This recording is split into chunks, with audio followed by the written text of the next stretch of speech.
Hello, this is Kevin Barratt saying, if you think Bilderbergers is a great name for a self-serve fast food joint, but a lousy New World Order global takeover organization, you're on the same page with Truth Jihad Radio. Please do subscribe to Truth Jihad Radio by way of the website truthjihad.com.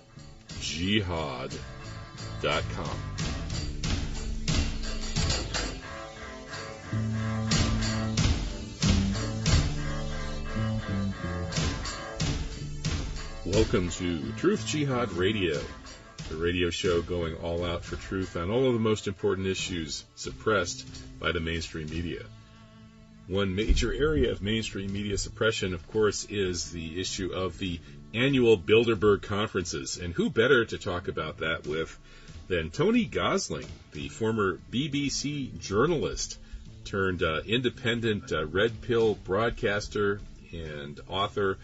He's always a good source on Bilderberg, and this year is no exception. I got a great email from him introducing the topic. So let's get into it and find out what the global elites are planning for us. Welcome, Tony. How are you? Hi, Kevin. Yeah, I suppose I'm best known for grabbing the Bilderberg domain name, bilderberg.org, way back in '96. And that was because, as a former mainstream press journalist coming across these people, I was really rather irked that I hadn't heard of them before, considering the amount of power that they have. And at the time I was working in Oxford with a guy called George Monbiot, who's gone on to, not long after that, in fact, he got a column at The Guardian. And I remember chatting to him about this, and he said, oh, no, I don't think there's anything important to see here. Well, of course, I knew there was. So I was aware that there is this kind of understanding amongst a lot of mainstream journalists that you simply don't talk about this. That was a perfect example of what we call self-censorship. Nothing to see here attitude from someone who was probably more interested in their career than they were in getting the truth out to the public. Well, George Monbiot has that problem in many areas. He's, of course, notorious for his poo-pooing of 9/11 conspiracy theories and various other things like that. He seems to be sort of a kind of controlled opposition figure for people on the left. Yes, he is. And I think his attitude to things like nuclear energy as being very pro-it has been also shown up his rather fake environmentalist credentials. But anyway, this year's Bilderberg, I just think, having studied this for a few years now, was quite interesting to go through their agenda, first of all, to come up with my own version of what their agenda really means, because they have this way of using just like literally wall-to-wall euphemisms to describe everything, not just the agenda, but also the list of participants, of which sometimes very important participants are there but not on the list, which I discovered back in '98, I think it was, with Tony Blair speaking to the woman that served Tony Blair his breakfast at the Bilderberg conference in Turnberry, but he wasn't on the list. And that is this whole agenda itself. So they start off this year, what they say is populism in Europe. Well, Europe is their little project, the United States of Europe, to be more precise. And that was something that was admitted to many times by various participants, that this was the whole idea of Bilderberg, was to cement this transatlantic alliance not just between the United States and Brussels, but between all of the different countries. Kissinger under Nixon said he wanted to pick up the phone and talk to one person. He couldn't be bothered, and he found it too difficult talking to 33 different European foreign offices, state departments, whatever. And he wanted to just pick up the phone and call to one. And that's why we've got populism now in Europe. This is the word that's been given to the fact that the ordinary people are simply not served by the European Union. Here in Britain, I did, in the run-up to the Brexit vote, I did a chat on Talk Radio Europe, which is only 20 minutes, but it was really looking at the decline of Britain since 1973, when we joined the Common Market, they called it then, the European Economic Community. It went on in 93 to become the EU, which was a political union, which was always intended to be, but it was never sold in the original way, like that. And so Bilderberg's been absolutely, totally tied into this whole business of bringing everyone together under their control, not under any kind of democratic control, but a kind of theatrical facade, a charade of democracy, where the European Commission really run it and they're all appointed to the job. So that really means the populism in Europe really means crushing the backlash against the EU, because there's becoming now a very widespread backlash against Brussels as people rumble their game. So that's number one. Then we've got the inequality challenge. Well, this is one of the results of fascism, is that you get a big split between rich and poor. Now, I am actually I suppose, I describe myself as a socialist of the old school. That is to say, not that people should be able to sit around and do nothing, but that we should have full employment and that nobody in society should be left destitute. I mean, this is really a kind of taking family values, I suppose, and bringing them into the political sphere, where we say, well, we're going to make sure everyone has a roof over their head, everyone has water. Why would you not want? And that's what we've got in Britain now, is we've got a government that doesn't want people to have water, which is actually severely criminal, really. Are they privatizing your water supply? It's not just that they're not given the money to pay for any water, and that there aren't free water supplies around anymore. So what's happening is people are being cut off from their welfare payments arbitrarily and left sometimes for months with absolutely nothing with which to feed their families, pay the rent, or buy water, for God's sake. So this is the cruelty that this particular system we've got now, which is really, I suppose, the bankster system, the post-2008. Well, it wasn't a crash, it was a bailout, and the crash is coming, by the way. But anyway, so that inequality... by the way, I agree with you on the socialism in a certain way. That is, I think the natural monopolies should be public, not private, and especially the currency. And if the currency is public, then... currency... It's easy to take care of the people. Is infrastructure. Currency and banking is infrastructure. The railways are infrastructure. Electricity is infrastructure.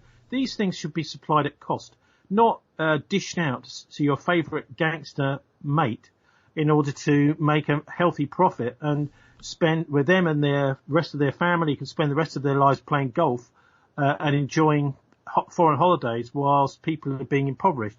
I mean, I think that's just the basic kind of socialism I believe in. I don't think there should be too much control on businesses, on what people can do and how much money they can make until they start making mega bucks. But we've got the opposite of that now. So the more money you make, the less tax you pay. And this is getting really perverse.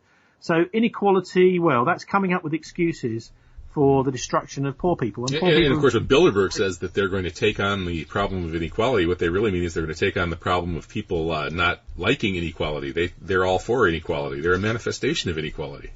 Exactly. They are inequality, personified.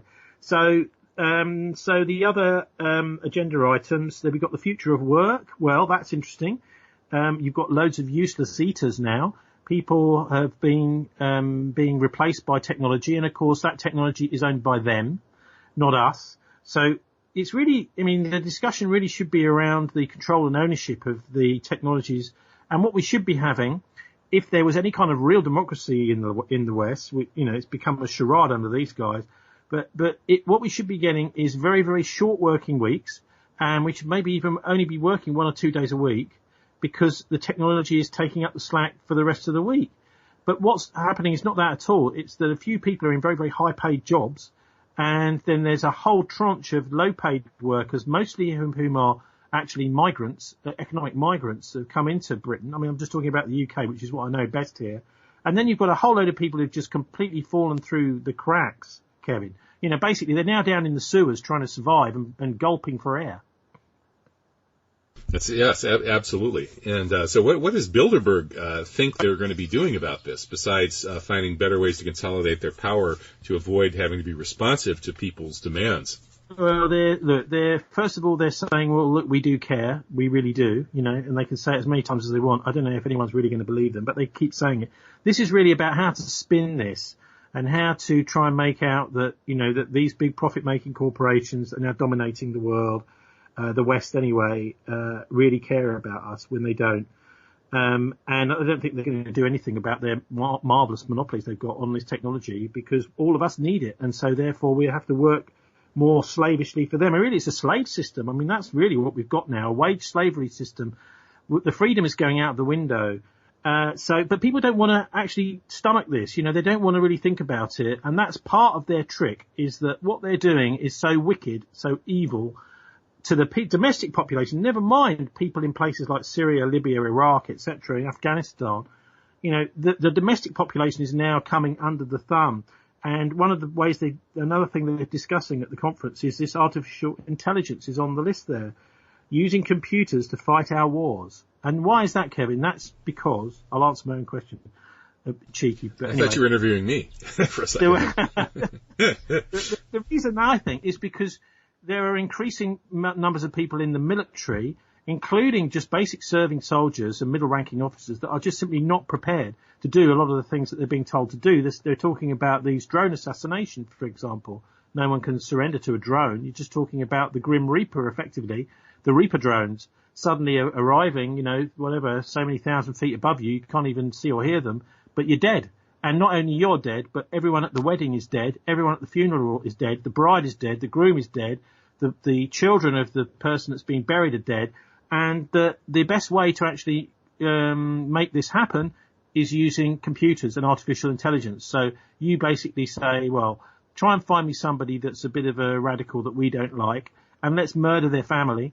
Obviously, soldiers don't really like doing that, even though they've managed to persuade the Israeli soldiers to shoot live, ammunition at civilians since the beginning of April. There's not every soldier in the world is like that. So that's why they need AI, also to spy on and control the masses. So it's basically hooking up a great big data tube to Google. So every time you type a search, every time you send a Gmail to a Gmail account, everything you're doing, any way related to these social media giants, is being vacuumed up and stored in a big profiling database. Now, I imagine yours and mine, Kevin, are there's a few red lights flashing on there. We're the kinds of people that these guys don't like, because we question 9/11, we question everything, and they want complicit people. Well, what could possibly go wrong with creating killer drones flying around in the skies and then giving the computers through AI the ability to just decide who they want to kill? I mean, what could possibly go wrong with that? You can imagine a dystopian scenario down the road where, once the computers are all suddenly hooked up to each other and becoming, autonomous, they pretty much will run the show if they've got these killer drones that they control, and they can kill anybody they want at any time. Then I guess humanity will be completely enslaved by computers. Well, it's actually the professionals, robotics professionals around the world, even though the mainstream press doesn't want to listen to this, they're telling us this. We should be having, these guys on the TV every night warning us about this, but of course the mainstream media is now the spearhead of the war machine. So the war machine can't really do anything without its mainstream media lies, and that, we've got this kind of illusion of truth. Many of the people, of course, at the Bilderberg conference are senior media people, particularly the London Economist, which many people pick up. They think it's authoritative. Well, it's the authoritative version of, what you're supposed to think, what you're supposed to believe. And in a way, it is a sort of parish newsletter for the Church of Money, the Economist. It's a kind of belief system. It's about thinking, all this stuff about God, that's a load of nonsense, isn't it? And actually what really counts is how much money I've got coming in. And we've come to a world now which is, miles apart from, even just say 100 or even 50 years ago, where all of our major decisions in our lives are based on finance. They're not based on morality. They're not based on any kind of, great tradition from the past or for our forebears, from the bitter experience of thousands of years of knowledge and, writing. It's just based on how much money am I going to get and how much am I going to lose. And that is actually a shortcutting human intelligence. What it's doing is it's cutting out vast areas of our consciousness, of our soul, in order to just control us. That's all it's about. It's about control. And if you go back to, right way back to biblical times, to Jesus and the money changers, that was what really got Jesus crucified. In fact, it was the action against the money changers in the temple. because the people who were running the temple had started to become more interested in the money changers than they were in the faith, in the Ten Commandments. And when the money changers came to them saying, "Oh, look, this guy, you've got to get rid of him. He's just overturned our tables, yesterday or whatever." That was the key thing. Money, I think, is always at the heart. It's a kind of competitive system to the Abrahamic faith. So if the Church of Money is the church and the Economist is the parish newsletter, so who's the Pope? Who's the Pope of the Church of Money? Jacob Rothschild? Well, I would suggest right now over in Turin, it's Henry Kissinger. He's the guy at the top of the table. Okay, so you've got your Pope, but at the end of the day, you've got to have someone who will read the sermon. Maybe they'll come up from the front benches of the pews, and that's Kissinger. He's the kind of brains behind this, and in a way, a lot of the other stuff is a kind of backdrop to him and his project. I mean, one of the things I've discovered this year, Kevin, which is reading Manfred Petrisch's blog, and he's originally Swiss-German, and he's now decided he's had enough of Switzerland. He was a banker in Switzerland. He now lives over in Abkhazia on the Black Sea, and he's pointed out that Abs, who was the Deutsche Bank during World War II, and then he was one of the very first ever Bilderbergers. He was in the first meetings in the 1950s. He's done a little bit of digging on this guy, and it turns out that he was running the Aryanization program at Deutsche Bank during World War II. And so right from the very start, the Bilderbergers have been inviting these people. His name is Abs. I think his first name was Joseph, and that was he was a World War II anti-Jewish. Basically, was robbing the Jews of their money in the Second World War in Nazi Germany, and there he was at Bilderberg in the 1950s. Another one that Manfred has dug up on his All Smoke and Mirrors blog. He does some fantastic work, actually. But I think particularly because he's worked in banking himself, he knows how these people function. And the other one is this guy Kurt Kessinger, not Kissinger, Kessinger. And Kessinger was a German chancellor between 1966 and 69. But he was also a leading Nazi in the foreign office in the Nazi government.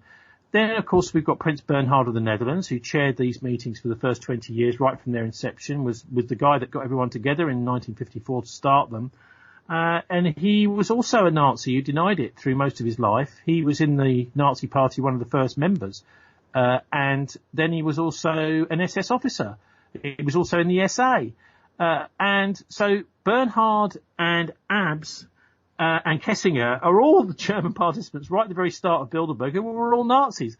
Now, this, to me, it looks pretty obvious what's going on here. Is what you've got is a lot of money made out of the Second World War by the Nazis, and these guys are then creating a kind of an economic empire, and they want to control that economic empire using the United States of Europe in a similar way to the United States of America had to go through a sort of political union after the Civil War. I mean, I'm not a great expert in US history, but the Civil War seems to me in the US to be much more about ceding power from the individual states to the center, a centralization of power, than it really was about slavery. We're sold this whole thing about, the American Civil War was all about slavery. I think it was actually much more about centralizing power, and that's exactly what Bilderberg. Yes, absolutely. Although remember, the British government actually was helping to divide and conquer the U.S. by encouraging Southern secession and siding to some extent with the South in that Civil War, because the U.S. was a rising power that Britain at that time was worried about. But that's right. Of course, today it's somewhat different. It seems that the U.S. is perfectly happy to have Europe merged together into the EU, although that has to come with strings attached, such as more U.S. control through NATO. But the superclass that meets at Bilderberg, I'm not sure they really care too much which country's on top. They just want their little group of elite to stay on top. Exactly. But I mean, I think to take your point about the U.S. Civil War, before the Civil War, there was more independence and more autonomy to the individual states. That's the point I'm trying to make. Yes. And I think that's also, we've seen this backlash against that in Spain recently with the last year's Catalonia secession referendum being successful. And then immense. I mean, Spain is a fascinating example, really. I think if you go and have a look at the Gürtel scandal that's been rumbling on there for the last 2 or 3 years, there was a $35 million slush fund in Swiss bank accounts, which had just been put there through government contracts. So every time the government awarded a contract, part of the money for that contract didn't go to the contractor. It went into a slush fund in a Swiss bank account. And so the ruling People's Party under Rajoy in Spain was able to have a massive amount of money to spend on any election and also on destroying their opponents. So if some politician from another party came along, like Puigdemont, for example, in Catalonia, they would use some of this money to just spend on destroying destroying their character and destroying their personality in order to really control the narrative of the whole of Spanish debate. But thankfully that's now been overthrown. The same is not the case though in Italy, where Bilderberg are meeting right now, because they've just had a general election in March, and the ruling parties should be Eurosceptic. I mean, we've got a right-wing and a left-wing Eurosceptic party that have come together to form a coalition with a majority, and yet they've been told in no uncertain terms by the president, you can't have the prime minister you want, you can't have the finance minister you want. What we're going to do is we're going to impose this guy from the IMF on you. And I don't understand that. Isn't that doesn't that violate the kind of constitutional principles of Italy? Well, I suppose 99% of the population would think so, but basically they control the president.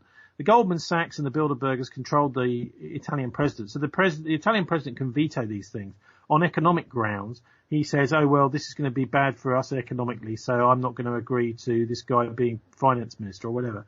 And so he then comes up with a compromise deal. The president should not be interfering in this kind of thing. I mean, it's a bit like, say, Jeremy Corbyn winning a general election here in Britain, going to the Queen and finding the doors shut in his face, so I've won the general election, but I'm not allowed to be prime minister? Okay. Mm-hmm. Yeah, that would take us back, several centuries, maybe to the Magna Carta or before, if that were to happen.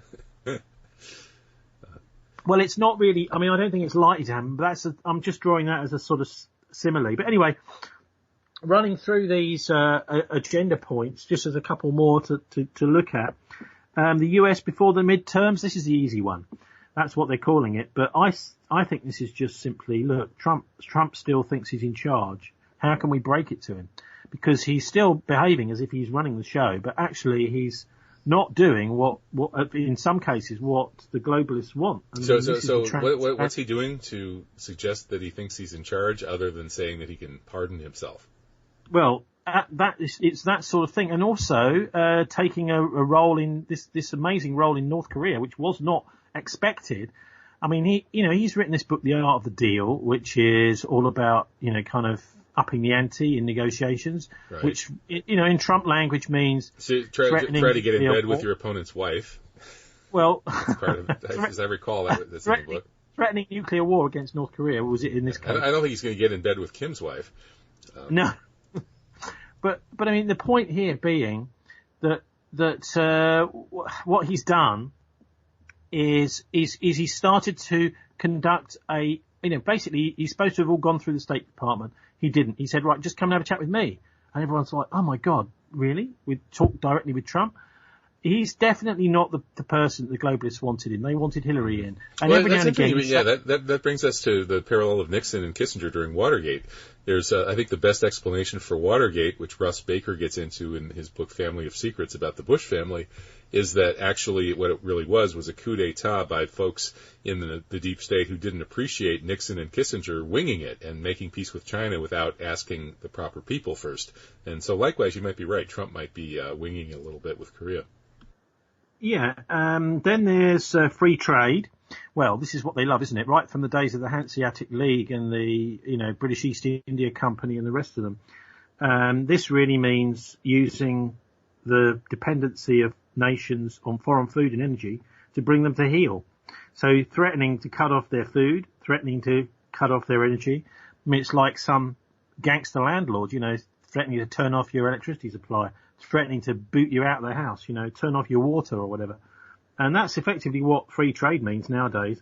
And they're going to try and keep this going because I think it's quite obvious the Middle East at some point in the near future is going to explode. And, this is what these trade wars over the last few weeks are about, I think, Kevin, is that more and more people are thinking that there are no similarities and there's no relationship to be had amongst the superpowers, that those relationships that have been there for years have broken down.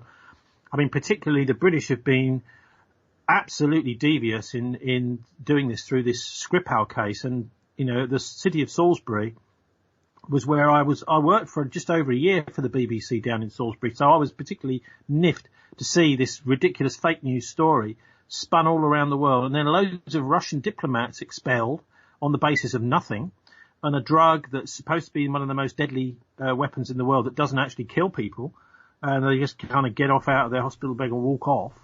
What's the latest on that? Because the original claim was that it was that incredibly deadly nerve gas, but then it's a nerve agent, Novichok, So they claimed it was Novichok, but then that wasn't consistent with a lot of what went on, and then there was some report from a Swiss lab that it was something else, some kind of an incapacitating hallucinogen, I think was what they said. Absolutely right, yeah, BZ, I think. And that, I think, looks much more likely than Novichok. The whole thing seems to be completely made up. And then the nerve agent is one for us to begin with. It's on the bench where the the couple are. Then it's supposed to be on the car, inside the car, on the car door handle. Then they discover it's actually on the door of the house. And the police officer that went there, who was a detective, by the way, not an ordinary police officer, turns out that he hadn't actually been to the house, but he managed to get contaminated. So how did he manage to get contaminated? I mean, it's just, it doesn't really seem to be any sense to this at all. The other thing which very few people know about this is that there was a very tough chief constable in Wiltshire up until the end of January time, where he was booted out. I mean, he was very critical of the former Conservative Prime Minister Edward Heath, who lived there, he accused him, said, of being a child abuser. Right, which I believe he was, wasn't he? I mean, yes, he certainly was. The myth was that he was asexual. The fact of the matter was that he was, and I've heard this from people who knew him personally, was very interested in young men, very, very interested in underage men and boys. And so for the Chief Constable of Wiltshire to come out and say, actually, we've got plenty of evidence here that he was not necessarily a paedophile, because that's kind of under the age of 11 or so. But we're talking about very underage boys being supplied to who was the Prime Minister that brought Britain into the common market back in the early 1970s. So Mike Veal was the Chief Constable. He got booted out up to Cleveland, which is up in the north, the far sort of send him to Siberia. Northern wastelands in the north of Britain, which is a pretty dreadful part of the country. I have to say, I'm sorry for anyone that lives up there, but it is. I mean, all the industry's gone. It's kind of lost its reason to be, really. But the point being, is that where Ian Greenhall lives? Don't know. The point being, the new guy that came in to take over as Chief Constable of Wiltshire, it was his first day in the job when this all happened. So he was just doing a press conference saying, "Hi guys, I'm the new Chief Constable," and suddenly he's told, "You've got a nerve agent attack in Salisbury, and 2 people, 3 people, one of your constable, one of your police officers is going to die. We're treating them in the hospital, blah, blah, blah." So he had no time to build any relationships with any of the senior staff.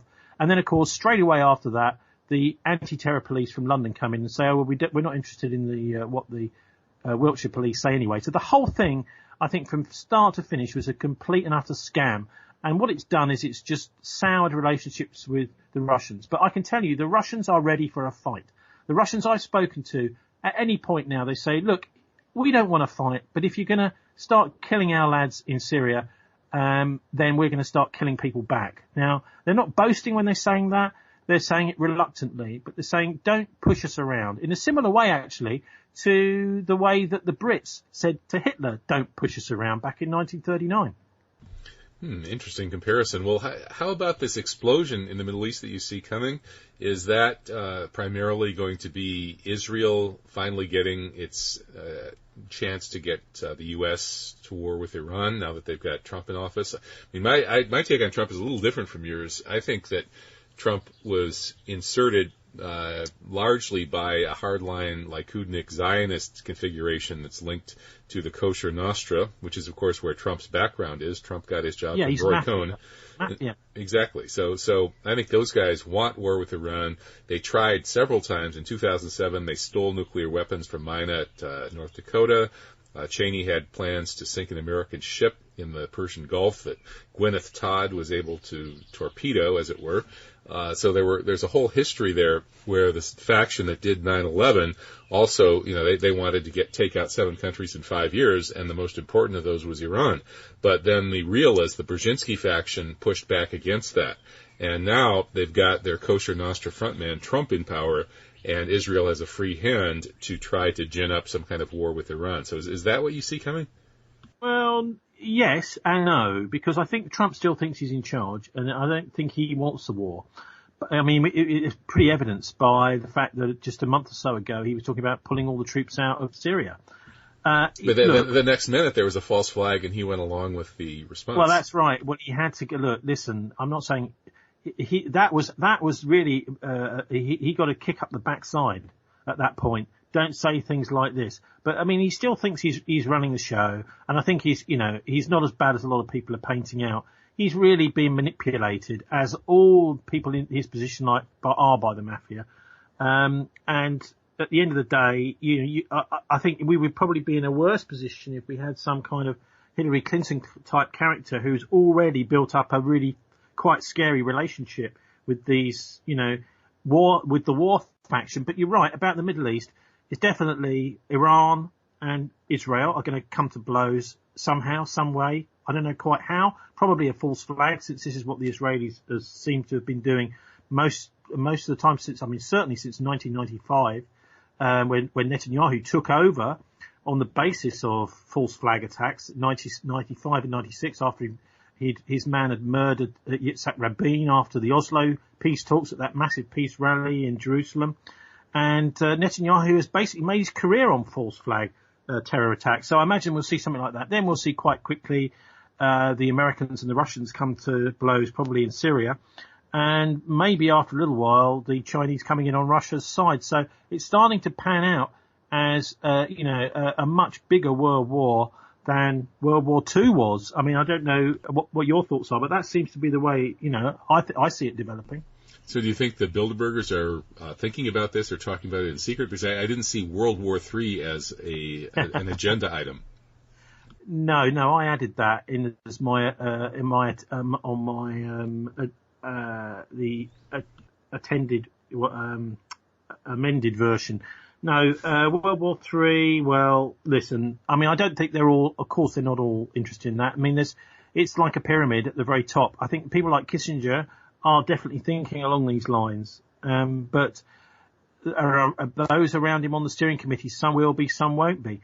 But certainly most of the ordinary people who are attending haven't got a clue about this stuff. People like George Osborne, no. I mean, he's there because he's just a useful puppet, a useful idiot who will do what he's told. I mean, he always was, even back at Oxford in the Bullingdon Club days. He was the little runaround boy who used to be told, do this, do that. He was the kind of gopher, the runner. And he would turn up the day after they'd smashed up a pub or a restaurant with a checkbook, and he'd make sure that the publican was paid, for the repairs. That was George Osborne's role in those days, and he's still the same now, So anyway, going on through the list, just trying to get through it, we've got US world leadership is the next one, which is really, I would say, is about contingencies for the last day of the dying Babylonian Empire. Because the US system has become, ever since Nixon kicked off, I think it was 1971, off the dollar gold being backed by gold, we've been living in this fictional world of printed money that it's not actually worth anything. And what that does is it just completely destroys your economy bit by bit. It's like literally day by day. And so, I mean, I think that's why the dollar is no longer really seen as the major world currency. And the US has been fighting like crazy. Actually, the Brits have been helping them to a large extent to try and keep the dollar as the main currency of the world. But it's becoming, beyond a joke. At some point, it's just going to go. Next one is, and we're getting into the more interesting stuff now, which is Russia. Putin will beat us in a straight fight. So anyone got any good ideas for getting rid of Putin? Dirty tricks. That's another subject. Also, quantum computing. That, I suppose, goes along with the artificial intelligence stuff on the agenda. Loads of Google people there, Kevin. Yeah. Speaking of which, how about this Jared Cohen of Google Jigsaw? According to the research we've done at Veterans Today, Google Jigsaw is working with mercenaries and black operators and has become really the equivalent of a black ops wing of a major intelligence agency. And has been involved in some of the monkey business in Syria. I think what's going on here, along with the quantum computing and the artificial intelligence, is really an attempt to get round the fact that military people have a conscience. Military people have a soul. Some people will think, well, the military don't, but actually they do. Well, Kissinger said military men are just stupid animals. And they're trying to replicate human consciousness, Kevin. This is what they're trying to do. This is the sort of transhumanist agenda, which is crept right into, Google's Ray Kurzweil is like the guru in this area. And you can feel his kind of presence in the background in these agenda items. And some of the people that, from DeepMind, etc., that have been brought along to Bilderberg this year. So we're talking about things like the military applications of this technology are controlling drone swarms. Well, great. The killer drones again, the Reapers from, the Grim Reapers from, thousands of feet, murdering people. Now like I say, the robotics people are getting really upset about this. They're saying you can't do it, but they're doing it anyway. This is the subtext behind these basic little agenda items here. And the idea, I suppose, is to see who is kind of bamboozled into believing this stuff and who can make a convincing case for the nonsense that these Bilderbergs spin that they're coming out with. That's what Tony, they want politicians to go on the television and sell this nonsense to the public as if they believe it.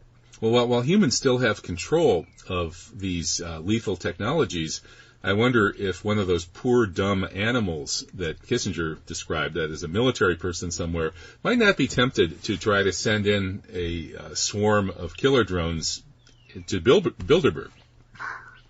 Well, look, this is always the temptation to look at, isn't it? We had some very, very interesting conversations with the British police about this when they were in Watford back in, I think it was 2013, 2014. Is you're facing the wrong way, guys. The criminals are in there. The German police were very kind of, you could wave your hand in front of their face and they wouldn't even blink. They weren't interested, but the Brits were. And there was definitely some, consideration. Right, if you want to file a report, please,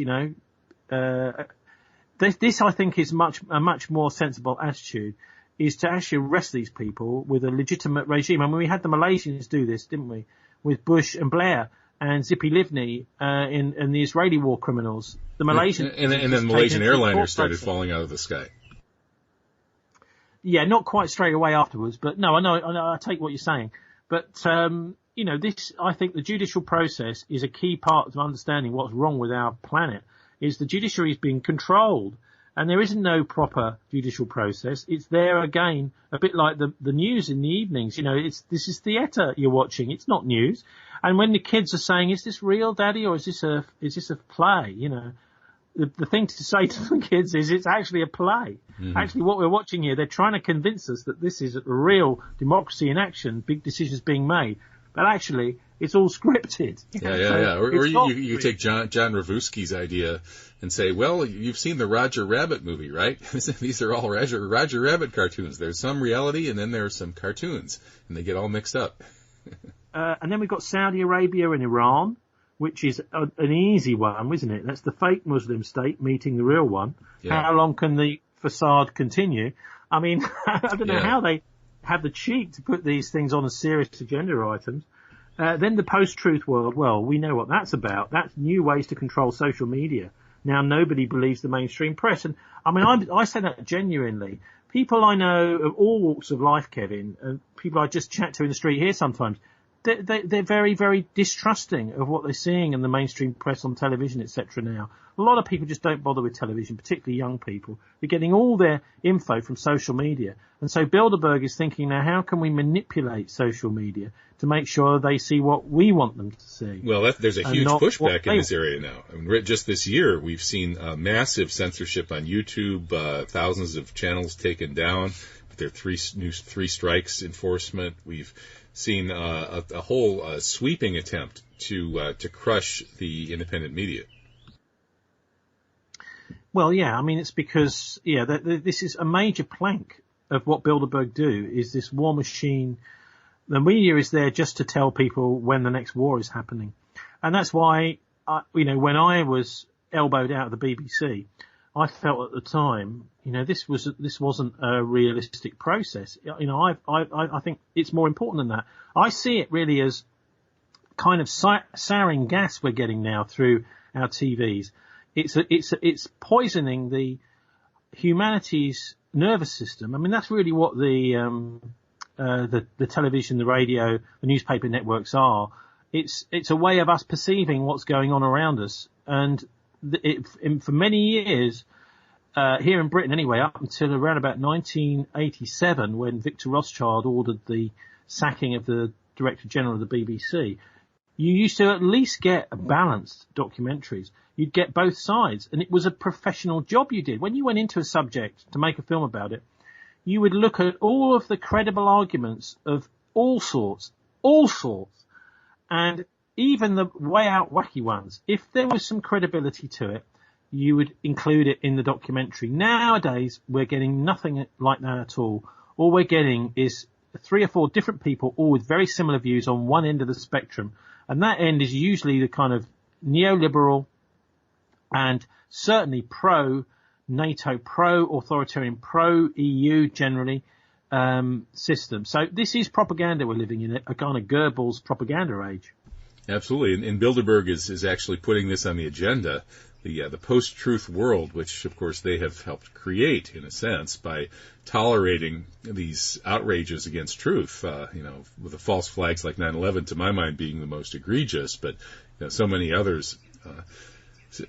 But their take on it, of course, is that the problem is the social media, which has led to populist explosions. Again, this ties in with their main theme this year, which is the populist uprising in Europe.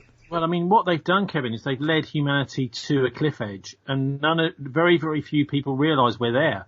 And that's the genius, if you want, the evil genius of the Bilderbergers. And it just shows to me that it's actually it's a little bit like, I mean, I was chatting to a friend about this a couple of days ago, which is about original sin. Now this is not a popular idea, but it is, I think it's absolutely true, is that people are basically selfish. Yeah, they'll be kind to others, of course they will.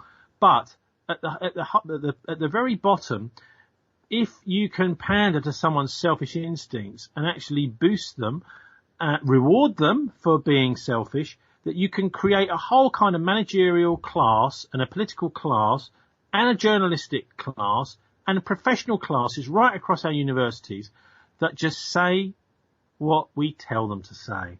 Because the idea of breaking from the pack, it just completely goes against their instincts. I think people have to work very, very hard at morality. I think they've got to work very hard at being good people. It's not an easy ride at all. And that's what I mean when I say original sin. I think we can very, very easily drift towards that, well, this is the easy route, this is the simple route. I don't want to leave my comfort zone. The fact of the matter is that you're going to have to leave your comfort zone if you want to find out the way the world really works. And that's the sort of trick that these guys play on people, I think, right across the world, is that they're trying their best, they're doing their absolute best to create a little comfort zone for you to walk down where you can just do your 9 to 5 every day, forget about the rest of the world, and everything will be fine. And this is what the media is doing now. Most of the mainstream press is there to just sort of mollycoddle us into thinking it's all going to be fine. The fact of the matter is, literally, we're on the brink of financial disaster. The various things that have been going wrong with the cash systems. The bank, by the way, the London Stock Exchange didn't open this morning for an hour. There was something, they wouldn't explain why, but there was some sort of massive glitch going on. These sorts of things are warning signs, Kevin, that something is deeply wrong. And we should know when massively important banks like Deutsche Bank lose half their value so far this year, and there are all sorts of other fines and stuff being imposed on some of the other banks, that we're living in a very fragile, dangerous financial world. There's no analysis of it, and that's why I think the big criminals in all of this are the mainstream press. Those journalists we see every night on the TV, what they're doing is they're just telling us what they think we would like to hear, not what we need to hear. I agree. Of course, if they were telling us what we need to hear, pretty soon they would be working with you on the local radio station instead of on the national news. I actually have quite a struggle keeping my radio station going. I've had a few shots across the bows. But, you've got to be very, very determined to stay in and do this stuff. I've been very lucky over the years. I've managed to survive it, Kevin. A lot of other people have just said, well, hang it, I've got kids, I've got a mortgage, that's it. I'm out of here. Yeah, well, I can understand that. That's been a kind of a long struggle for me to slowly get slightly established in alternative media. So your take on original sin is interesting. I guess theologically in Islam we would have a slightly different way of framing it, although I think we would agree on the same reality, that is that the people in their selfish little comfort zones are afflicted by some kind of cosmic evil. But in Islam, we would say, no, there's no original sin. That is, the human soul or spirit, which is the original human identity, is created perfect like everything else. But part of the perfect creation is the existence of evil, which is there as a test for us to work against, to build our souls and our spirits by struggling against that evil. And the shaitan, A'udhu Billah, or Satan, the embodiment of evil, has been allowed to test us, and so it's all part of the test. And unfortunately, a lot of folks who are languishing in their comfort zones and behaving selfishly, not taking on the real issues and struggling for truth and justice, those people are not doing very well on the test. But they could be awakened to do better. There's nothing inherent in human nature that says that people are basically evil, much less that all of creation is evil. And so in Islam, we say this was one of the mistakes of kind of classical Christianity, was this belief in some kind of original sin, which of course went really far with Protestantism and so on. Listen, please don't associate me with the Puritans. No. I mean, that was like the second big wave, wasn't it? I mean, if you go back to 1154, I think it was, where they had the great schism between the Church of Constantinople and the Church of Rome, the Orthodox Church, as it became in the East, and the Church of Rome in the West. The Puritans and Luther and his lot were the next big schism in the Christian Church, which was originated in Germany and Switzerland, but it caused absolute mayhem here through Henry VIII, the dissolution of the monasteries. You know what? In the medieval times, the monasteries used to provide the basic stuff that the National Health Service does today, and our schools and education, do today. That is to say, education, libraries, healthcare. That was what. And if they sold a few indulgences to pay for it, well, that comes with the territory, right? No, hang on a minute. No, because it was free. Yeah. So if you needed healthcare here in Somerset, in most way through the medieval time, and you were getting sick, you'd be taken to the infirmary and you'd be looked after by the monks. Henry VIII, who obviously was a Protestant, and he didn't like he used it as an excuse, really, Protestantism, to just steal all of the wealth and the land from the monasteries and smash all the monasteries down. It was just all sorts of silly excuses. And some of the abbots were courageous, like the Glastonbury abbot. I can't remember his name, I'm sorry, but he stood up to it, and he had his head chopped off up on Glastonbury Tor for his pleasure.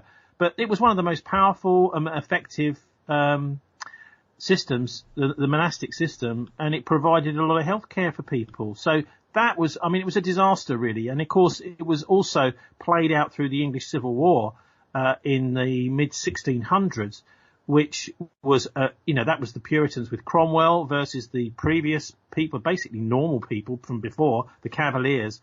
And the result was disaster for the world, because it was really the introduction of capitalism, having a whole country run by the merchant classes after the Civil War, and that was basically it led to the British Empire, it led to the Industrial Revolution, and basically the banker and the merchant classes running the entire country. They'd run city-states, many parts of Europe before, but that was the first time they took over an entire country. So the Protestants have got a lot to answer for.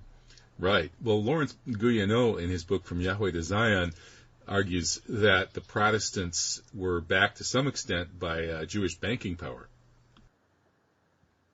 Well, I don't know the details of that, but there are certain allegations saying that Cromwell was partly induced by Jews who quite rightly wanted to come to Britain. I mean, they'd been expelled previously. Right. But there is another angle to all of this, and that's Freemasonry, which is very, very, getting back to Bilderberg, very, very important. I think it's really important to understand the guy, Joseph Ratzinger, who was a Pole who was with Bernhard, started the very first meetings. He was hated by the Polish patriots, and also he was implicated in the death of General Sikorski, who's the Polish leader in exile. So what's the connection to Freemasonry? Well, he was a Mason. Rettinger was. Really? He was also working for MI6. And there's been quite a lot of literature in Poland published, in Polish, unfortunately, about him over the last 20 years. I mean, quite, well, I wouldn't say scallywag, that's too kind. He was a schemer and an intriguer and a Mason. And also the other connection I dug up years ago was Andrew Palmer was the organizer of one of the British Bilderberg meetings, the one in Turnberry. He was the personal assistant of the Duke of Kent, who's the Grand Master of United Grand Lodge, which effectively means World Freemasonry. So the Masons are all over Bilderberg, the secrecy, and I look at it and I think that this is some kind of literally, age-old plot. And if you look back at the letters of Albert Pike, people like that, and Mazzini in Italy, it does look as if they had a whole kind of plan for history, which has been slowly playing out, all based on this idea that Jesus Christ had children with Mary Magdalene. And the big secret that the Masons, I mean, it sounds like a joke to say it, but this is what they believed, apparently, that they were trying to guard the bloodline of Christ. You remember the Holy Blood and the Holy Grail that came out in the 1970s? Right, and it's popularized in that Dan Brown novel, the Da Vinci Code. Well, yeah, as well, but it was Michael Bagent before that wrote the Holy Blood and the Holy Grail.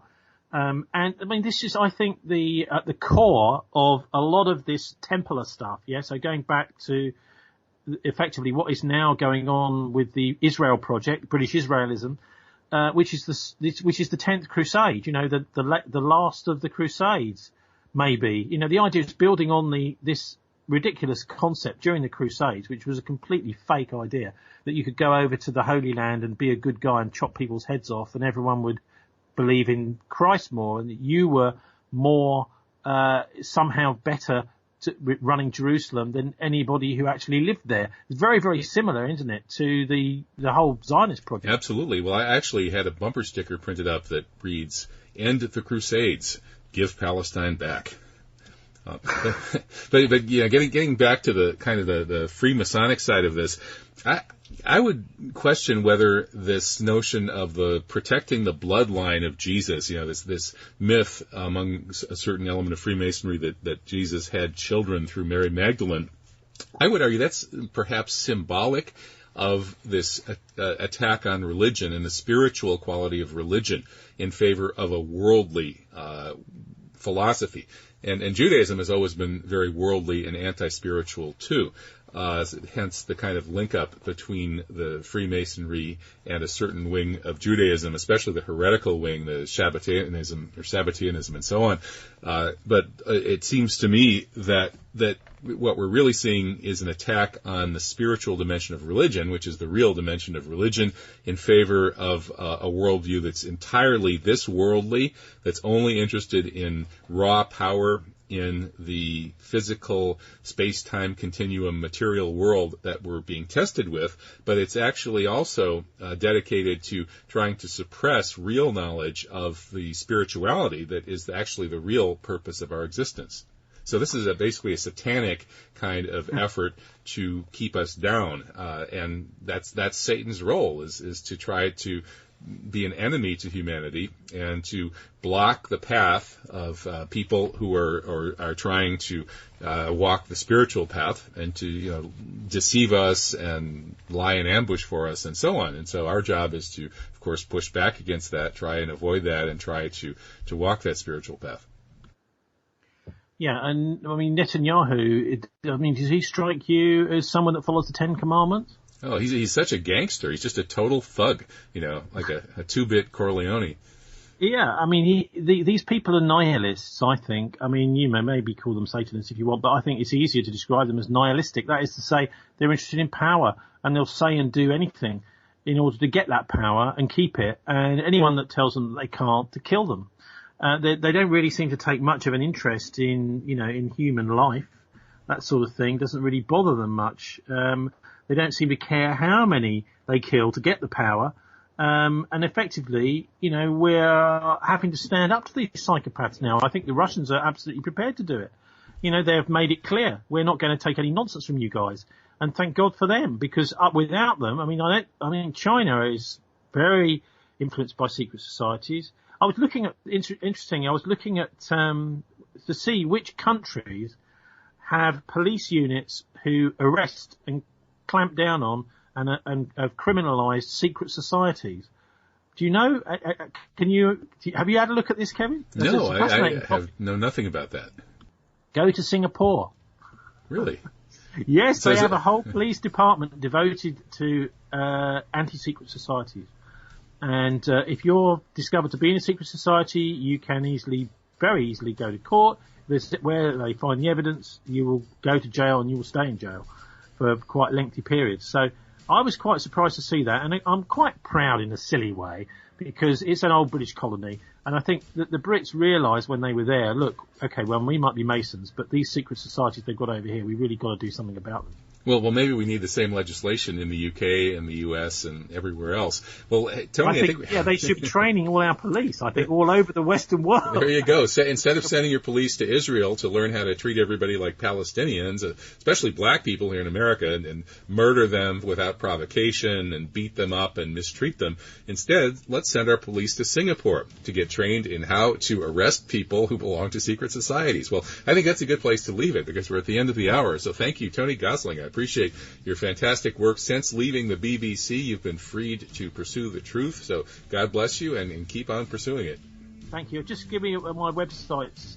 We've got a program we're doing live from Bilderberg tomorrow at This Week. You won't be able to pick it up on FM there, I don't think. But it's on thisweek.org.uk. Also, the old Bilderberg.org website is still there. There's a lot of the original stuff I dug out in the 1990s about the origins of Bilderberg. And because I was so annoyed by seeing all this, there was actually quite a lot of really seriously anti-Semitic stuff. It seemed to be the only stuff around on the internet back in the mid-90s about Bilderberg. And also do this 9/11forum.org.uk, which is a look at, it's really basically 9/11 Truth people here in the UK, looking at 9/11 and how it's affecting the world today, with looking at each terrorist attack and scam like the Skripal Salisbury affair in detail. Yeah, that's excellent material. So we will link those websites at the Truth Jihad Radio blog. And if you didn't know it already, just go to truthjihad.com and click on the radio link, and you're there. All right. Well, thank you, Tony Gosling. Kevin. Keep up the great work. God bless. Cheers. And God bless you too. Okay. Take care. Bye.